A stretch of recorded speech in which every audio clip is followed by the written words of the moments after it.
The Galactic Council chamber fell silent as Ambassador Kethvar of the Zephyrian Empire rose from his crystalline seat. His 4 eyes gleamed with satisfaction as he gestured toward the holographic display showing the 3rd planet of the Sol system, a barren, radioactive wasteland. Esteemed colleagues, Kethvar's translator rendered his clicks and whistles into standard galactic. I present the final evidence. Terra, or Earth, as the extinct humans called it, remains a dead world. The atmospheric readings confirm lethal radiation levels. No life could possibly survive there now. Murmurs of agreement rippled through the assembled delegates. The avian scarith preened their feathers nervously, while the gelatinous mollusks pulsed with what might have been relief.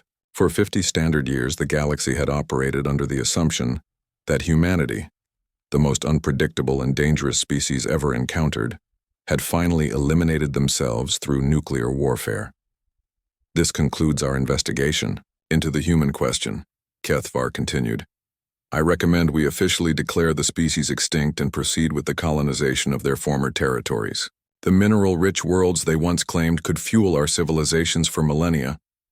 Elder Voss of the ancient Etherian collective raised a translucent appendage. Are we certain? The humans were resourceful. Perhaps they found ways to survive. Underground or impossible, Kethvar interrupted. Our deep space monitors detected the nuclear exchange that ended their civilization. The electromagnetic pulse alone would have destroyed any underground installations. Even if some survived the initial devastation, the radiation would have claimed them within cycles. As the council prepared to vote, a junior technician from the monitoring station burst into the chamber. The young Vegan's skin had turned a pale blue, a sign of extreme distress among his kind. Honored delegates, the technician gasped. Long-range sensors are detecting an anomaly in the Sol system. Something large is moving toward the inner planets. Kethvar's eyes narrowed. Specify large. Approximately 15 kilometers in length, sir. Unknown configuration. It's using some form of propulsion we don't recognize. The chamber erupted in concerned chatter. Elder Voss leaned forward, her ethereal form shimmering. Could it be a derelict human vessel drifting in space? Negative, honored Elder. The object is under active control and accelerating toward Earth at a significant fraction of light speed.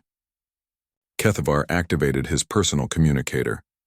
Patch the readings to the main display now. The hologram shifted to show sensor data streaming from the Sol system. There, clear as starlight, was the unmistakable signature of a massive vessel decelerating from interstellar velocities. As they watched, the unknown craft settled into orbit around the supposedly dead world of Earth. By the void, whispered a Scarith delegate. What if the humans survived? Before anyone could respond, every communication array in the chamber activated simultaneously. A signal was coming through, not on any known frequency, but somehow interfacing directly with their equipment. The voice that emerged was unmistakably human, confident, slightly amused, and speaking flawless galactic standard. Greetings, Galactic Council. This is Admiral Sarah Chen of the Earth Defense Force Flagship Resilience. I understand you've been having a meeting about us. The silence that followed was deafening. Kethvar's skin shifted to a sickly green, the Zephyrian equivalent of terror. Admiral Chen continued, We've been monitoring your communications for some time now. Fascinating. To learn you thought we were extinct. I suppose that's what we get for being, how did you put it, unpredictable. Elder Voss found her voice first. How is this possible? Earth shows no signs of life. Your sensors show exactly what we want them to show, Chen replied.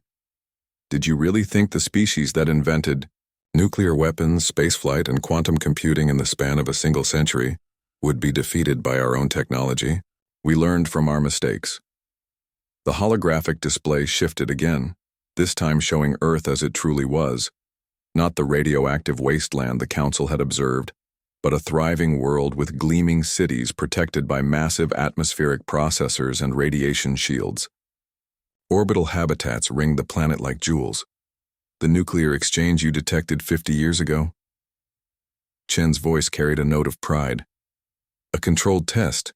We detonated our old weapons stockpile to clear the atmosphere of industrial pollutants. The radiation was contained and processed. We've been rebuilding ever since, hidden behind holographic projectors that showed you what we wanted you to see. Kethvar sank back into his seat. But why? Why hide? Because we listened to your debates about the human problem. Chen's tone grew cold. We heard your discussions about preemptive strikes, containment protocols, and elimination scenarios. We decided to let you think you'd won. Meanwhile, we've been expanding. The display showed new data, human colonies scattered across dozens of star systems, all previously thought to be empty space. Generation ships that had launched in secret, establishing settlements beyond the reach of galactic sensors. We've been watching, learning, preparing, Chen continued. And now we're ready to rejoin galactic society. On our terms. A new vessel appeared on the sensors, then another, and another. Within minutes, the display showed over 100 human ships emerging from what had appeared to be empty space, their stealth systems deactivating in perfect synchronization. The question now, Admiral Chen said, is whether you're ready for us. Because ready or not, humanity is back. And we've learned quite a bit during our extinction. Elder Voss spoke carefully. What do you propose, Admiral? A new arrangement.